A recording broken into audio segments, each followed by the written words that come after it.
هذه نصيحة للإخوة اللي يسموا روحهم السلفية، وحنا نسميهم الحشوية، لكن نصيحة لوجه الله. انتم تقسموا التوحيد إلى 3 أقسام، تبعوا مليح بهدوء بلا عداوة إن شاء الله، بهدوء لعلكم تهتدون، ماذا بيا كل الناس تفهم إن شاء الله.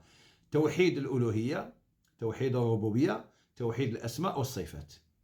صح. هذا التقسيم بدعة، لم يأتي في كتاب الله، لم يأتي في سنة رسول الله، لا في حديث صحيح ولا حسن ولا ضعيف، ولا تكلم به صحابي من الصحابة الذين نقلوا التوحيد إلى كل البلدان والذين فتحوا البلدان، ولا واحد من التابعين. تقسيم التوحيد بدعة منكرة.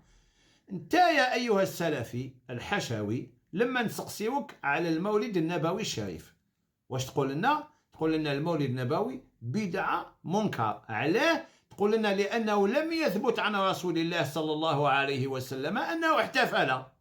على نفس القاعدة نتاعك، لم يثبت عن رسول الله صلى الله عليه وسلم أنه قسم التوحيد، لم يثبت عن أبي بكر وعمر وعن العشرة المبشرين بالجنة وعن أمهات المؤمنين. 120 ألف صحابي ما كانوش يسمعوا بالتوحيد نتاعكم، فهو بدعة.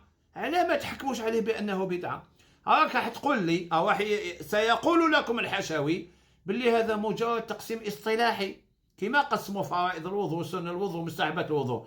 فأقول لكم هذا خلاف الحقيقة، لأن البدر في كتابه القول السديد في أدلة تقسيم التوحيد يكفر من لا يقسم هذه الأقسام الثلاثة.